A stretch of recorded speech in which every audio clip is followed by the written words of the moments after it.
Today I'd like to read a post written by another creator named Kat with a K, Kat Anna, K-A-T-A-N-N-A. And her post says this: men are humans too. My recent post about men's need for warmth and signs of abusive relationships reached 500,000 men. It's not everything, but it's not nothing. Want to see if men are being abused? Read the comments. Want to see if men are starving for kindness, affection, appreciation, and emotional safety? Read the comments. Want to see if men still hope that women can be accountable, compassionate, and loving? Read the comments. These comments will break your fucking heart. I'm still reading them and I'm still responding to them. To the men who commented, thank you. I'm so proud of you. Your voice was heard, and whether or not you realize it, your words made it safer for another man to share his story too. Maybe publicly, maybe in a private message, maybe with a friend, maybe with a partner, or maybe for the first time simply with himself. And for every man who commented, there were others who sent me private messages because they didn't feel safe speaking publicly. And for every man who sent me a message, there were many more men who simply sat with those words in silence, recognizing themselves in the stories of strangers. What struck me most was how similar the comments were. I read comments from men who haven't been hugged in years. Men who said nobody asks how they're doing. Men who admitted that they cry alone because they don't feel safe crying anywhere else. Men who genuinely believe that they are only valued for what they can provide.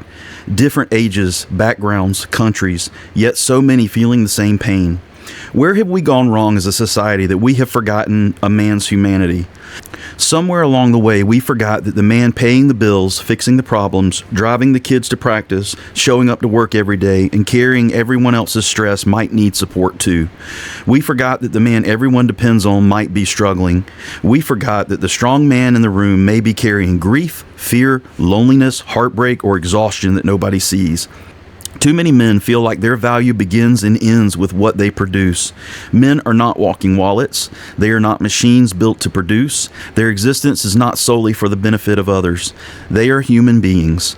Every man was once a boy with dreams of his future, fears he couldn't explain, secrets he never shared, and silent wishes he carried in his heart. Most of those boys never stopped needing love. They just stopped talking about it. Validating men's pain may help men feel seen, but it will not change society on its own. Eventually, we need action. So in my next post, let's talk about what we can actually do. This really affected me because I've had a lot of these same thoughts and opinions, but I've always just felt like so many men misbehave so badly, and so many women have experienced that trying to bring this up at all in any group of women ever, anywhere, is just an exercise in futility. So I decided that I wanted to write a response to this. I wanted to try to illustrate that there are men out there who feel this way, and I'm not talking about the guys who behave badly. So here's my response. Kat, thank you from the bottom of my heart for writing this. I'm a 50-year-old girl dad who's actively dated for the last 3 years after a 16-year marriage ended about 5 years ago. I host a podcast for Midlife men. I review dating profiles for clients, and I host a modern dating podcast with a female co-host. I mention all of this only to say that I get to see a lot of profiles, hear a lot of discussions and stories from both sides, men and women, and I get to talk about these issues with men and women on an ongoing basis. I agree with everything that you wrote. The pain that you're describing is real, and I see it in the men that I talk to every week. As I see it, one of the hardest overarching problems in dating is that most men and women only ever see the worst of the opposite sex. Straight women don't see other women's profiles or inboxes, so they have no idea how rough it can get on the other side. And the same is true in reverse. Men don't see how brutal it is for women in this day and age, how many awful profiles and messages and pictures they're filtering through every day. Women have never seen the honeypot accounts, the cleavage as personality bios, and the profiles demanding that a man be 6 feet tall, earn six figures, have six-pack abs, and then also includes 6 statements that all begin with no in all caps. You can say, but that's not me. Right. And millions of men say the exact same thing when they see a woman post that all men are dogs and only want sex. I'm frequently appalled at what I see from both men and women in the modern dating arena. Some of the behavior and attitudes are really troubling. A question that I sit with often is, how do we get people to step out of their own perspective long enough to recognize that anecdotes are not statistical data? If a sentence begins with all men or all women, there's a 99% chance that whatever follows is a stereotype. We don't accept that framing about race or creed or faith or religion, but in the dating world, man bashing and woman bashing are practically a sport. To get at the heart of my conundrum, how do we create a framing where we all just have to understand and are able to understand that there are 8 billion people in the world, and most of them are simply not going to be your people? Most of them are not going to be a viable romantic partner for you. When I try to remind women that men have feelings too, that men also want love and support and sometimes a little softness, it usually falls on deaf ears. And honestly, I get it. Many of these women have been pummeled with rude, crass, lazy, uninspiring messages for years.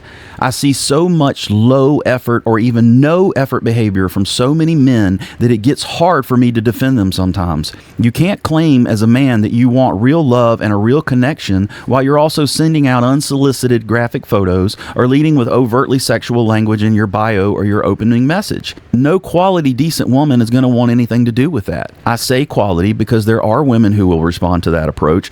Otherwise, the behavior would not continue. Something works, often just enough to keep the noise machine running. But the women who bite on those sorts of things are not the women that good, decent men are interested in anyway. That said, I do draw a big distinction between men who are generally trying, but maybe they don't send the funniest, most interesting message, or maybe they don't dress like Ryan Gosling. But there's a big difference between that and the men who routinely copy and paste 100 vulgar, low-effort messages every night and blast that out to every woman they can find just to see what sticks. Effort and sincerity matter. As I've discussed with Amber, my co-host, I believe that each of us has a line or should have a line in character, in behavior, in standards below which we simply don't play. If a man opens with what he can do with his tongue, he should get blocked and forgotten immediately. No more energy, no more thought, no rant about it later. The equivalent for me would be a woman asking me to send her money to get her nails done before our first date. Block, move on, live your life. We spend too much time agonizing over the worst of the dating pool when we could just choose to accept that a large percentage of people are simply not where we are in standards, ethics, values, or outlook. It is not our job to fix them or even tell them about themselves. Never argue with a fool. They'll only drag you down to their level and beat you with experience. When you shop for a used car, you walk past plenty that don't interest you. You don't film a video about it. You don't go on Facebook and rant about it. You don't spend the day complaining. You just keep walking until you find one that's worth a test drive. So here's the real question. How do we move through all the noise to find the sounds that we're actually looking for? You can't go to a concert and ask them to turn it down. If you don't like loud music, find a quieter venue or bring earplugs. If you want a better fish, you have to find a better pond. How do we filter out the undesirable people as quickly and as efficiently as possible without becoming jaded, bitter, or hanging our entire happiness on whether we've found our person yet? And here's what I'd love for women to hear alongside what Kat wrote. There are a lot of imperfect but thoughtful, loyal, reliable, and emotionally available men in this world who would love nothing more than to find a woman they can trust. A woman who doesn't undermine them, a faithful partner that they feel safe enough with to drop their guard and to pour out all of the love, the support, the adoration, the protection that they've been carrying around for years with no place to put it. Just as women need to feel safe and secure before they will ever consider sexual intimacy, a self-assured and self-reliant man will rarely let himself love a woman with wild abandon until he is sure that she is there to stay, that she is in his corner, that she won't attack his peace. Once a good and decent man truly loves a woman and allows those walls to come down, he does not come out of that easily. Something deep inside him locks in. This is when men will kiss women on the forehead the same way they kiss their children. This is when a man will step in front of any sword or bullet that comes out you without a second thought. He doesn't do that for a woman he doesn't trust. The truth The hard truth for all of us is this: women have to learn to bypass the men who are not decent, not genuine. Men have to prioritize women who have character that can actually sustain a relationship instead of chasing the loudest, the flashiest, the hottest, or the one with the biggest boobs. Both sides have homework to do. Both sides have something to filter for and something to offer. To tack on to Kat's final point, that validating the pain isn't enough. Eventually, we need action. I could not agree more. The action starts with each of us doing two things: refusing to assume the next person is the worst of their gender, and refusing to be the worst of ours. Kat, thank you again.